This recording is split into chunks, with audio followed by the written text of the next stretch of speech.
وہ ہے خونی سڑک۔ یہ کہانی ایک لڑکی اور لڑکے کے درمیان گھومتی ہے۔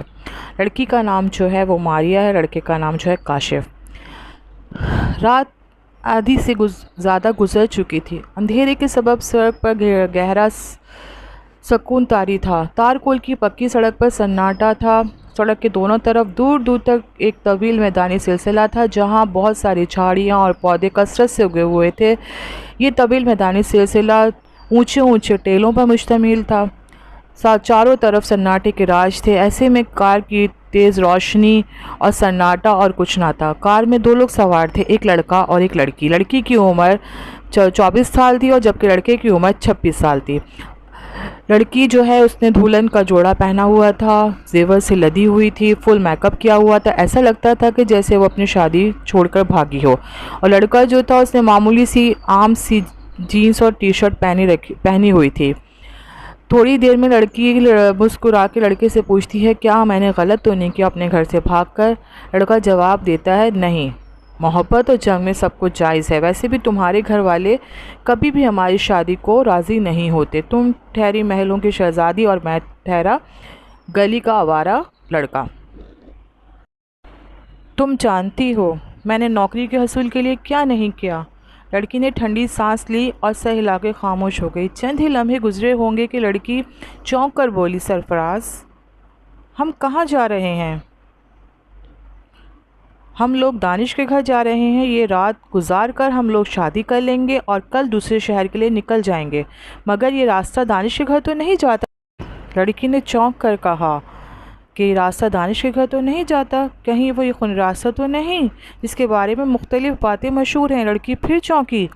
کار بڑی تیزی رفتاری سے اندھیرے کو چیرتی ہوئی آگے بڑھتی جا رہی تھی۔ لڑکی کی بات سن کر سرفراز کچھ دیر تک خاموش رہا، پھر بولا اور اسی بات پر غور سے دیکھا اور پھر بولا، صدف، تم ایک پڑھی لکھی لڑکی ہو، تم بھی ان جاہلانہ باتوں پر، افسانوں پر یقین رکھتی ہو؟ اس سڑک کے متعلق جو بھی باتیں ہیں وہ سب جھوٹ ہیں۔ میرا مشورہ ہے تم چپ چاپ منہ بند کر کے بیٹھی رہو۔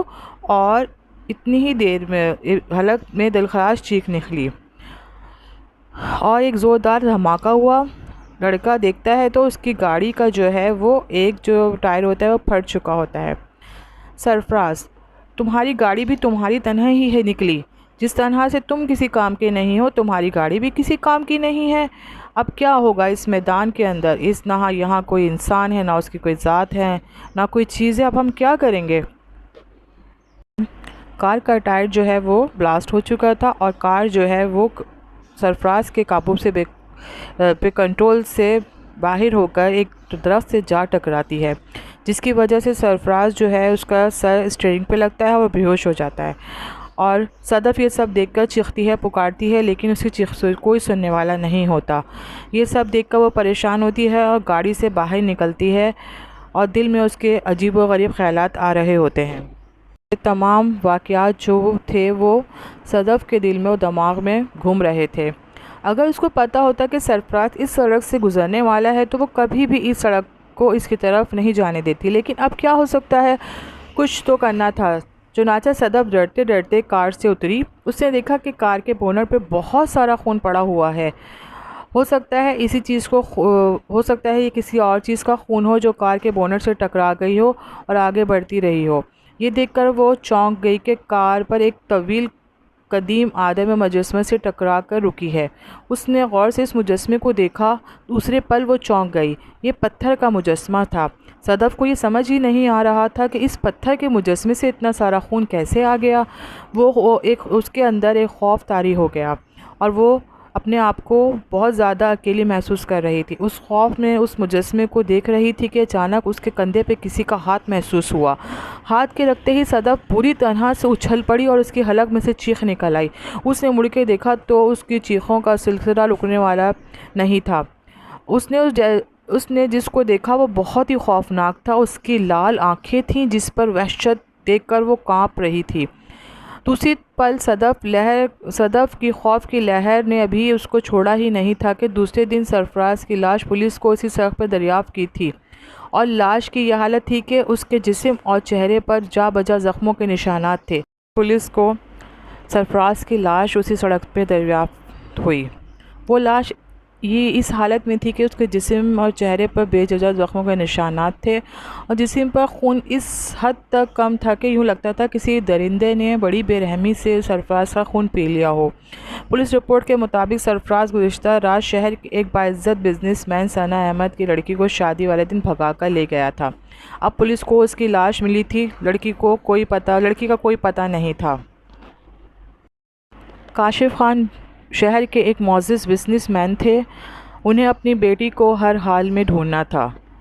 وہ زیادہ تر بزنس کے سلسلے میں ملک سے باہر رہتے تھے۔ چند سال پہلے ہی کاشف اپنا کامیاب کاروبار میں چھوٹا سا کاروبار تھا جس کو چلانے کے لیے بے حد ہی محنت کی اور اسے ایک بہت بڑا مقام حاصل ہوا۔ 10 سال بعد وہ اپنے کاروبار کو عروج کی بلندیوں تک لے گئے۔ ایک دن محبت اور عاجزی میں انہوں نے اپنی بیٹی کو اپنے ڈرائیور کے ساتھ گھومنے کے لیے بھیج دیا۔ ان کی محنت اس قدر تھی کہ ملک کے بڑے بڑے کپڑے کے انڈسٹریل ان کے کاروبار کے ساتھ اپنے آپ کو جوڑنے کے حق میں تھے۔ وقت رات کے 8 بج چکا تھا، بیٹی ابھی تک گھر نہیں آئی تھی اور ان کی بیگم جو تھی وہ خالص گھریلو عورت تھیں۔ وہ ہمیشہ ہی بے وقت کی کاروبار کی میٹنگ سے چڑچڑاہٹ کھاتی رہتی تھیں۔ جب کہ وہ گھر سے نکالے تو ان کی ناک پھول جاتی تھی، لیکن ہنس کر ٹال دیتے تھے ہر بات کو۔ جلد پہنچنے کے لیے وہ ایک مختصر راستے کو چنا تھا۔ کاشف جانتا تھا کہ اگر وہ مختصر راستے سے نہیں جائے گا تو شاید کسی قسم کی ٹریفک میں پھنس جائے، تو انہوں نے وہ چھوٹا راستے کو اپنایا۔ اس کی وجہ سے سڑک پر ہونے والے پراسرات اموات تھیں۔ پہلے پہر اس سڑک پر خاصی آمد و رفت ہوا کرتی تھی۔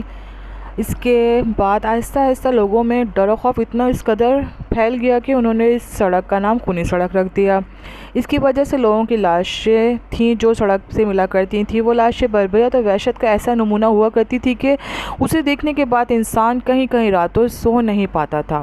جب اس طرح کے واقعات بہت زیادہ بڑھ گئے تو حکومت کی طرف سے انکوائری ٹیم تشکیل دی گئی، لیکن ٹیم کے ممبران بھی اس حادثے کا شکار ہو گئے۔ جو زندہ بچنے میں کامیاب ہو سکے ہمیشہ کے لیے پاگل ہو گئے۔ ان کے چہروں پہ ایسا خوف پایا جاتا کہ ناقابل یقین ہوتا۔ لوگوں نے اس واقعات کے بارے میں بہت قیاس لگائے تھے۔ کوئی یہ کہتا تھا کہ یہ بدروحیں ہیں، کوئی کہتا تھا جنات ہے، کوئی کہتا تھا کہ عوام کا خون پینے والے آدم خور لوگ ہیں، لیکن صحیح طرح کسی کو پتہ نہ چلا آج تک کہ وہاں کیا تھا۔ کہا جاتا ہے کسی زمانے میں یہاں ملک کے باغیوں کا گروہ آ کر رہنے لگا اور وہ گردور زندگی گزارنے کے لیے ڈراتا ہے لوگوں کو۔ ایسے واقعات بڑھ گئے تو حکومت نے پولیس پارٹی مجرموں کو سرکوبی کے لیے روانہ کیا۔ ڈاکو تو محفوظ رہے مگر لوگوں والے کبھی واپس نہ آ سکے۔ اس کے بعد حکومت کوئی اور ٹھوس اقدام کر پاتی، ملک میں طاعون پھیل گیا اور پورا ملک اس کی شدت کی لپیٹ میں آ گیا۔ طاعون اس علاقے میں پھیلا چونکہ یہ لوگ مطلوب تھے، اسی لیے ان کی مدد کو کوئی نہ آیا، جس کی وجہ سے یہ سارا قبیلہ وبا کا شکار ہو گیا اور مارا گیا کرتی تھی۔ پھر بعد میں یہ سڑک آہستہ آہستہ لوگوں کی آمد و رفت کے کم ہونا شروع ہو گئی۔ بہت جلد یہ خونی سڑک کا نام سے مشہور ہو گئی۔ اسی وجہ سے لوگوں کی لاشیں تھیں جو اس سڑک سے ملا کرتی تھیں، وہ لوگ بربریت اور وحشت کا ایسا اعلیٰ نمونہ ہوا کرتے تھے کہ کوئی ان کی لاشوں کو اگر دیکھ لے تو کہیں ہفتے ان کو نیند نہیں آیا کرتی تھی۔ جب اس طرح کے واقعات بہت زیادہ بڑھ گئے تو حکومت کی طرف سے انکوائری تشکیل دی گئی اور بہت سے ممبران بھی اس حادثات کا شکار ہوئے اور جو زندہ بچ گئے وہ ہمیشہ کے لیے پاگل ہو گئے۔ ان کا چہرہ میں ایسا خوف پایا جاتا جو ناقابل یقین تھا۔ لوگوں کو ان واقعات کے بارے میں بہت قیاس لگائے لیکن کوئی فائدہ نہیں ہوا۔ کوئی کہتا تھا کہ یہاں پر آدم خور رہتے ہیں، کوئی کہتا تھا یہاں شیر رہتے ہیں، کوئی کہتا تھا یہاں الگ الگ لوگوں کی الگ الگ باتیں۔ کہا جاتا ہے کسی زمانے میں یہاں پر ملک کے باغیوں کا ایک گروہ رہتا تھا، یہ اپنی زندگی گزار رہے تھے یہاں پر۔ جب یہ واقعات بڑھ گئے تو حکومت نے ایک پارٹی ان مجرمینوں کی سرگوبی کے لیے روانہ کی۔ ڈاکو تو محفوظ رہے لیکن جو بھی لوگ انہیں پکڑنے گئے تھے وہ سب کے سب مارے گئے اور اسی دوران ملک میں طاعون پھیل گیا۔ طاعون پھیلنے کی وجہ سے لوگوں کا دھیان اس جگہ سے ہٹ گیا اور یہاں جتنے بھی لوگ تھے وہ سب لوگ مارے گئے۔ طاعون کی وجہ سے یہ لوگ سب مارے گئے، اس وجہ سے ان کی روحیں ہیں وہ پھر رہی ہیں اور وہی لوگوں کو مارتی ہیں، ایسا لوگوں کا سوچنا تھا۔ لیکن جتنے لوگ اتنی باتیں، اس طرح سے یہ جو یہ جو علاقہ تھا اس علاقے پہ حکومت نے بالکل بینڈ لگا دیا، لوگوں کے آنے جانے کو بالکل بند کر دیا، لیکن پھر بھی بعض لوگ اس کو شارٹ کٹ سمجھ کے یہاں سے جاتے تھے اور ان کا وہی انجام ہوتا تھا کہ ان کی لاشیں صبح سڑک پہ پڑی ہوئی ملتی تھیں، ایسی وحشی حالت میں کہ کوئی اسے دیکھ لے تو وہ ساری رات نہ سو سکے اور ہمیشہ کے لیے اس کے دماغ پر وحشت طاری ہو جائے۔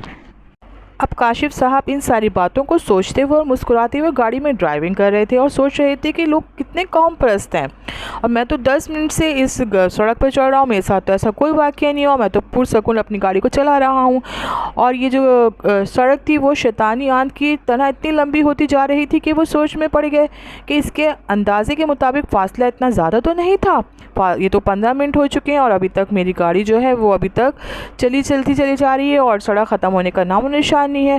اچانک ان کی نظر اپنی فیول میٹر پہ پڑتی ہے، فیول میٹر پہ دیکھتے ہیں تو ان کا جو سوئی تھی وہ 0 کی جانب جا رہی تھی، مطلب پیٹرول بھی ختم ہونے والا تھا۔ اب شدت ایک قسم کی پریشانی کاشف کے چہرے پہ نظر آنے لگی، ملاقات کا وقت بھی شروع ہونے والا تھا۔ اچانک کار کے جھٹکے لینے شروع کر دیے، چند لمحوں کے بعد کار لہراتی ہوئی سڑک کی دائیں طرف کھنچی اور وہ اتر گئے۔ کار کا فیول جو ہے وہ 0 میٹر پہ آ چکا تھا۔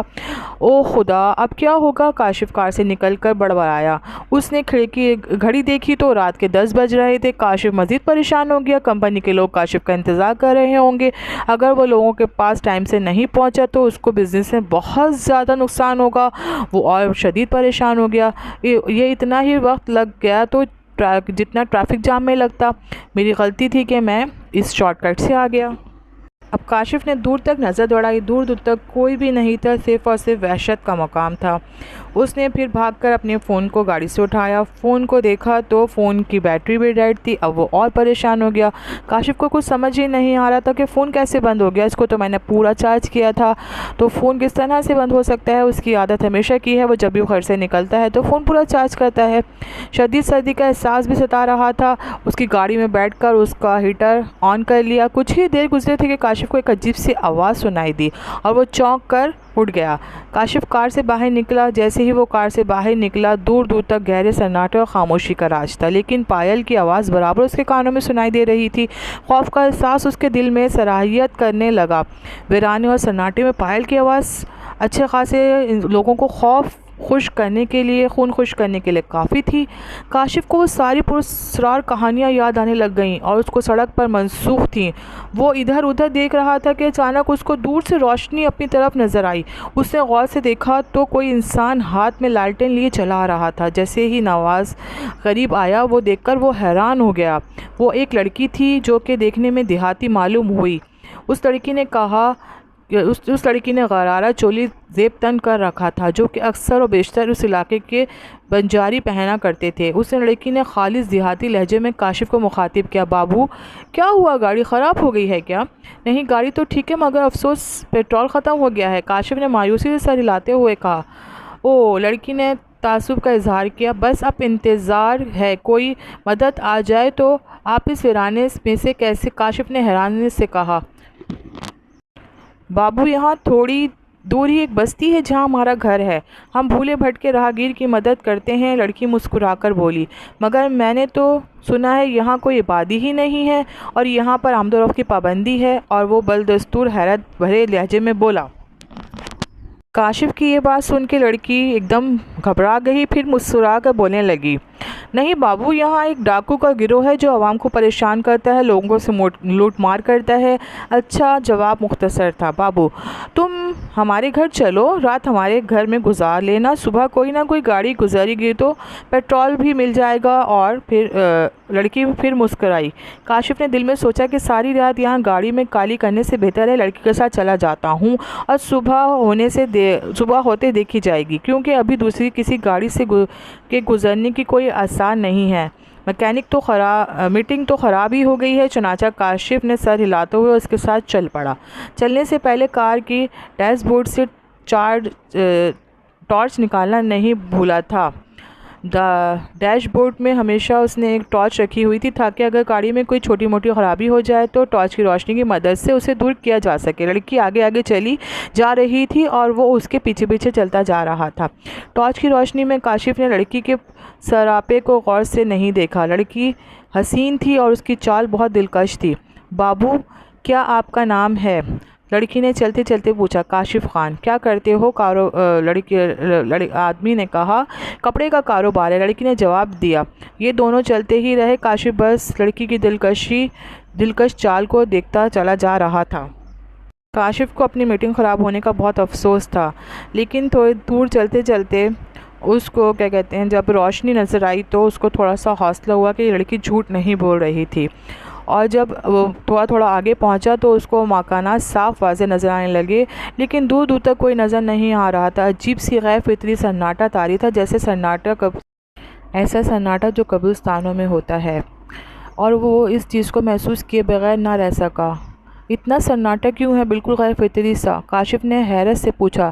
اس کی یہ بات سن کے لڑکی چونک گئی، اپنے آپ کو سنبھالتی ہوئی بولی، تم کو پریشان ہونے کی ضرورت نہیں بابو، سیدھے سادے دیہاتی ہیں، زیادہ تر دیر جاگنے کی عادت نہیں، جلدی سو جاتے ہیں۔ اس نے کوئی جواب نہیں دیا۔ نہ جانے کیوں ایسا لگا کہ یہ جھوٹ بول رہی ہے، مگر کیوں؟ اس کا جواب کاشف کے پاس نہیں تھا۔ اس نے سوچا ہوگا، دیکھا جائے گا، ابھی فی الحال اس کے ساتھ چلا گیا۔ اس کے ذہن میں یہ خیال تھا کہ یہ لڑکی ضرور اسی علاقے کے ڈاکوؤں کی ساتھی ہے، مگر اس نے خود کو حالات کے حوالے کر دینا بہتر سمجھا، کیونکہ وہ ساری رات گاڑی میں تو نہیں گزار سکتا تھا۔ چنانچہ کاشف چپ چاپ اس کے ساتھ چلتا رہا۔ کچھ ہی لمحات کے بعد اچانک وہ اپنی جیب دیکھ کر گویا، کیا نام ہے تمہارا؟ زغونہ۔ اس نے بڑا ہی عجیب سا تھا، ایسا نام تو میں نے کبھی زندگی میں نہیں سنا۔ لڑکی کاشف کو مسلمان معلوم نہیں ہوئی، مگر اس نے اس کا دل رکھنے کے لیے اس کے نام کی تعریف کر دی۔ تمہارا نام تو بہت ہی خوبصورت ہے۔ اپنی تعریف پر کاشف نے اس کے ہونٹوں پر مسکراہٹ دیکھی، جس سے احساس اس کی مسکراہٹ کاشف کو سپاٹ اور کھلی لگی، جسے غیر فطری زندگی کے ہر احساس سے عادی ہو۔ کاشف کوشش کے باوجود بھی اس کی زندگی تلاش نہ کر سکا۔ اچانک لڑکی نے مسکرا کے کاشف کو مخاطب کیا، تم مجھے تو اپنے انسان پرست انسان معلوم ہوتے ہو۔ اگر بستی میں سناٹا ہے، لیکن غیر فطری پن کہاں سے میرے اندر گھس آیا؟ شاید میں غلط کہاں ہوں، لیکن مجھے نہ جانے کیوں ایسا لگ رہا ہے میرے قدم کسی بستی کے بجائے قبرستان کی طرف اٹھ رہے ہیں۔ لڑکی نے جواب میں نہیں دیا، بس عجیب انداز سے مسکراتی رہی۔ جس انداز میں وہ مسکراتی، اس کو دیکھ کر اس کو پھر کسی گڑبڑ کا احساس ہونے لگتا۔ اس کو ایسا لگ رہا تھا کہ اس کے ارد گرد کوئی اندھا جال سا بچھا رہا ہے اور اسے پھنسانے کی کوشش کر رہا ہے۔ کچھ دور چلنے کے بعد چاند کی روشنی میں کاشف کو پتھر کا ایک مجسمہ نظر آیا۔ پتھر کے اس مجسمے کو دیکھ کر وہ حیران ہو گیا، اور ایک عجیب سا مجسمہ تھا جس کو وہ کوئی نام نہ دے سکا۔ ٹارچ کی روشنی میں اس نے دیکھا کہ یہ مجسمہ کسی عورت کا تھا، جس کو خد و خال نہایت خوبصورت تھے۔ عجیب بات یہ تھی کہ یہ مجسمہ دیکھ کر کاشف کے اندر سے ایک لہر عجیب سی دوڑی، جسے مجسمہ کو دیکھ کر ایک ریاست کے حکمران کا گمان ہوتا تھا۔ یہ کس کا مجسمہ ہے؟ کاشف نے زراغونہ سے سوال کیا۔ یہ ہماری دیوی ہے رمونا، میں اس کی پوجا کرتی ہوں، یہی ہے جو ہم کو موت کے بعد زندگی دے گی، زغونہ نے عقیدت مندانہ انداز سے جواب دیا۔ کاشف اس کی شرکانہ خیالات سن کر کانپ کر رہ گیا۔ زغونہ، میں نے پتھر کے مجسمے سے اپنی تمام تر امیدیں وابستہ کر لی تھیں، حالانکہ امیدوں کے محصول صرف اور صرف ذات و واحد اللہ کے ہاتھ میں ہے۔ کچھ ہی دیر کے بعد وہ بستی کے اندر داخل ہو گئے۔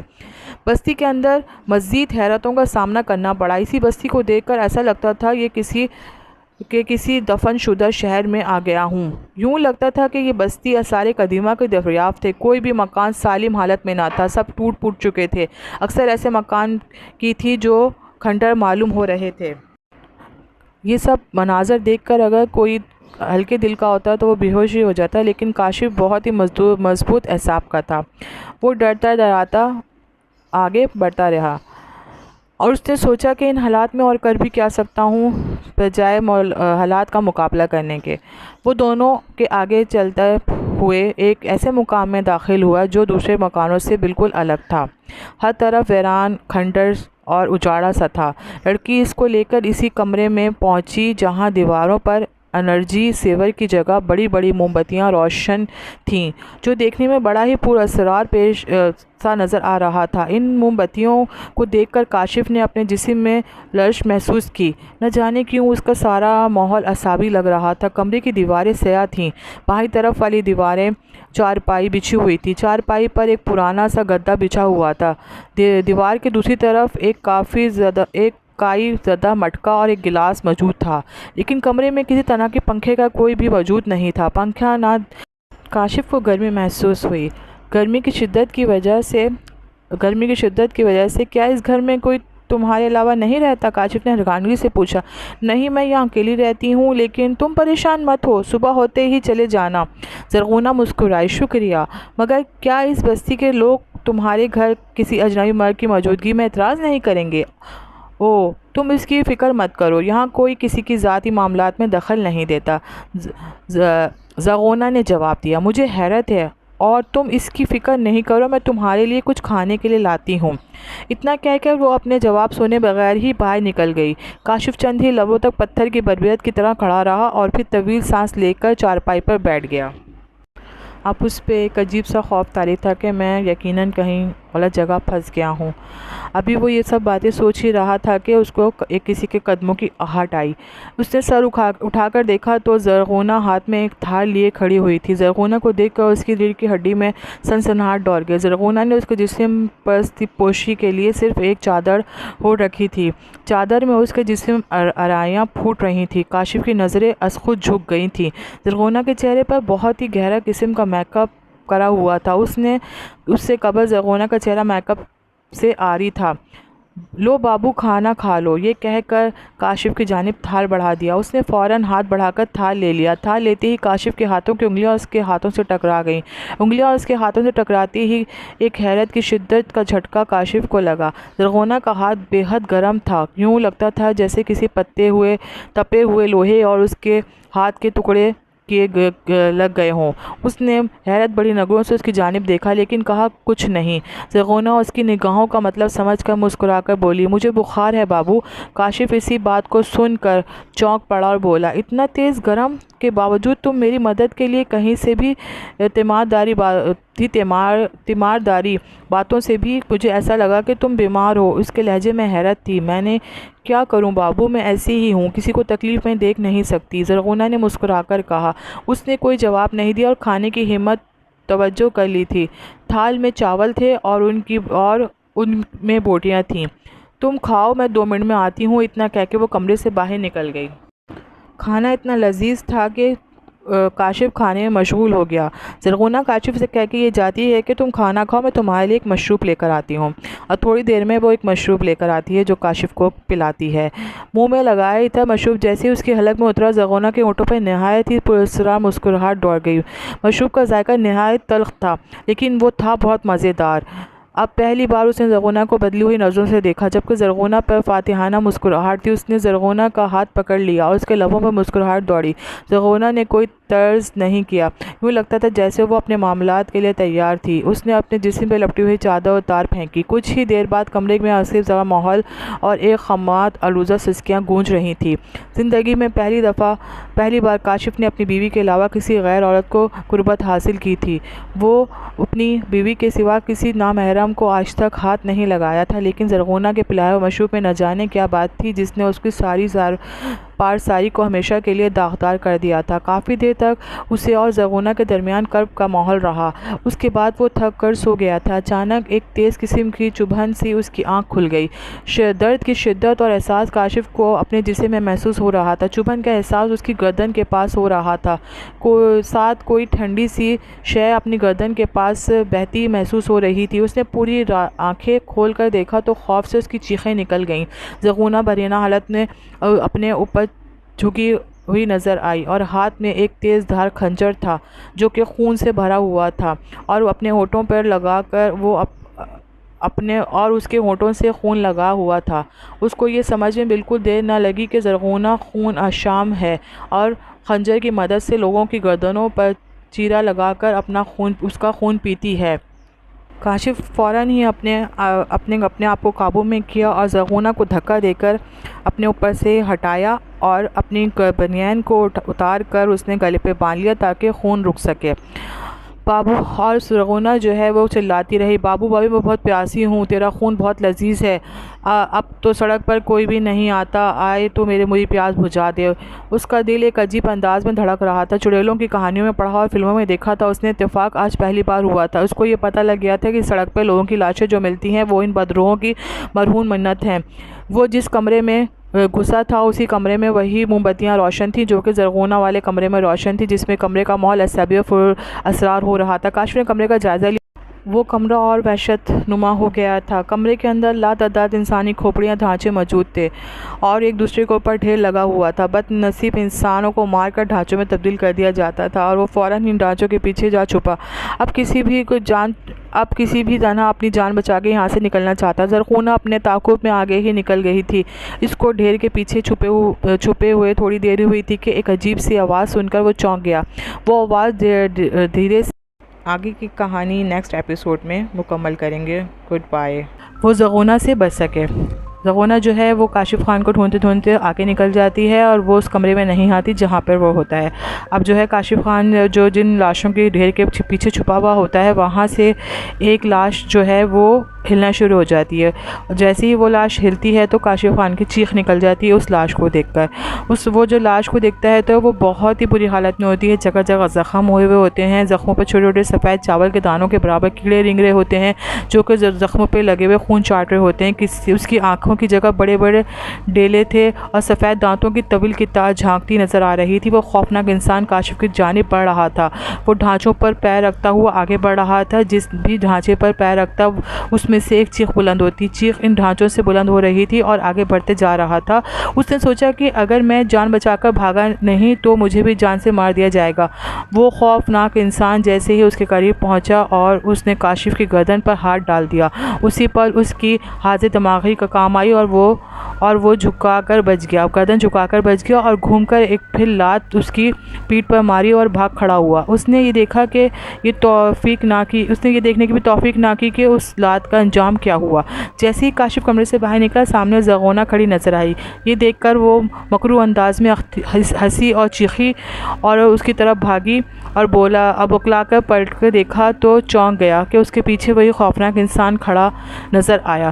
صورتحال اب یہ تھی کہ کاشف کے سامنے زرغونہ اور پیچھے وہی خوفناک انسان تھا۔ موت اس طرف بھی تھی اور موت اس طرف بھی تھی۔ اگر وہ بھاگنا چاہتا بھی تو کہاں جاتا؟ آگے کنواں تھا اور پیچھے کھائی۔ زرغونہ اس خوفناک انسان کی جانب دیکھ کر بولی، اس کی آواز سے غصہ ظاہر ہو رہا تھا۔ جو ابا اس خوفناک انسان کے لب ہلائے، اس کا منہ کھولے ہی کاشف نے دیکھا کہ اس میں سے کیڑے اس کے اندر سے نکل کے فرش پہ رنگ رہے ہیں۔ یہ تیرا زرغونہ دیوی کا شکار ہے تو یہ حقیری اور وابسی جس کے گھر چن مال جائے غنیمت۔ اب وہاں رمونا بھی آ چکی تھی۔ رمونا اسی مجسمے کا نام تھا جس کو اس نے شروع میں دیکھا تھا۔ اب یہ سوچ رہا تھا کہ اب کیا ہوگا، کچھ بھی ہو سکتا ہے، اس سے خون صرف میرے ہی پیاس بجھائے گی۔ زرغونہ کا لہجہ حتمی تھا۔ اس نے کہا، میں تیرے خون کی پیاسی ہوں، میری پیاس تیرا ہی خون مجھے پیاس کو بجھائے گی۔ اور پھر تیز آواز میں زرغونہ نے مجھے کہا، لگتا ہے تجھ کو سبق ہی سکھانا ہی پڑے گا۔ اتنا کہہ کر زرغونہ کی جانب بھاگنا شروع کر دیا اور اس کو بھاگتے ہی دیکھ کر کاشف بالکل ہی ایک طرف ہو گیا۔ زرغونہ نے بھاگنا شروع کر دیا، دونوں ہی اچھل کر ایک دوسرے پر گتھم گتھا ہو گئے۔ کاشف موقع پر جان بچا کر وہاں سے بھاگ نکلا۔ جیسے ہی وہ ان کھنڈر نما مکان سے باہر نکلا اس کے سامنے ایک دوسرا مکان تھا جو کہ بالکل ہی اسی طرز کا تھا۔ ابھی کاشف کھڑا ہی تھا کہ ایک چیخ سن کر وہ اچھل پڑا۔ درد خوف میں ڈوبی کوئی چیخ کسی عورت کی تھی۔ چیخ سن کر اس کو ایسا لگا جیسے وہ بے دردی سے ذبح کی جا رہی ہے۔